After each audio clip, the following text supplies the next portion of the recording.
नमस्कार आत्मा मालिक, कसे आहात तुम्ही सर्व? उज्ज्वला लाईफस्टाईलमध्ये तुमचे खूप खूप स्वागत आहे.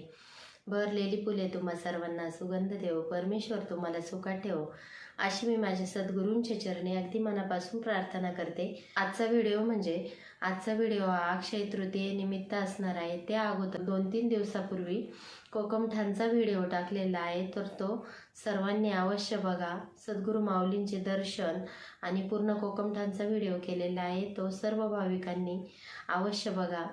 अक्षय तृतीया हा हिंदू धर्मातील सर्वात महत्त्वाचा सण आहे. आणि दुसरी गोष्ट म्हणजे तो वैशाख महिन्यात हा सण मोठ्या प्रमाणात साजरा केला जातो. तर अक्षय तृतीया 30 एप्रिल 2025ला म्हणजेच बुधवारी हा सण आलेला आहे. अक्षय तृतीयेच्या दिवशी जास्तीत जास्त दानधर्म करावा. तर त्या दिवशी काय काय दान करावे? त्या दिवशी तुम्ही साखर दान करू शकता, दूध दान करू शकता, दही दान करू शकता, ज्या पांढऱ्या वस्तू आहेत तांदूळ दान करू शकता, पांढरे वस्त्र दान करू शकता. अशा प्रकारे जर पांढऱ्या वस्तू दान केल्या तर आपल्या कुंडलीतील चंद्र मजबूत होण्यास मदत होते.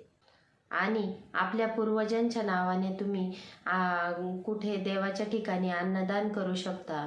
एखाद्या कार्यक्रमाच्या ठिकाणी जाऊन किंवा एखाद्या धार्मिक देवाच्या ठिकाणी जाऊन तुम्ही तिथं पाणी बॉटल दान करू शकता.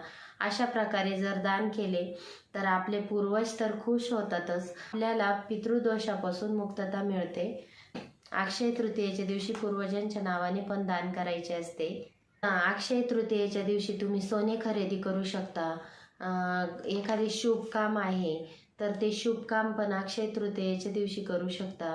अक्षय तृतीयेच्या दिवशी मेन दरवाजाच्या बाहेर तुम्ही महालक्ष्मीचे स्वागत करण्यासाठी तेलाचा दिवा पण लावू शकता. अक्षय तृतीयेच्या दिवशी तुपाचा दिवा लावून त्यात चिमूटभर हळद टाकावी आणि तो दिवा आपल्या घरामध्ये प्रज्वलित करावा. त्याने काय होते तर आपल्या घरात जी नकारात्मकता असते ती दूर होण्यास मदत होते. अक्षय तृतीयेच्या दिवशी तुम्ही आंब्याच्या पानाचे आणि झेंडूच्या फुलाचे तोरणही तुम्ही दरवाजाला लावू शकता. देवघरात मंगल कलश ठेवू शकता. अक्षय तृतीयेच्या दिवशी मंगल कलश मांडल्याने काय होते तर आपल्या घरात मंगलमय घडण्यास सुरुवात होते.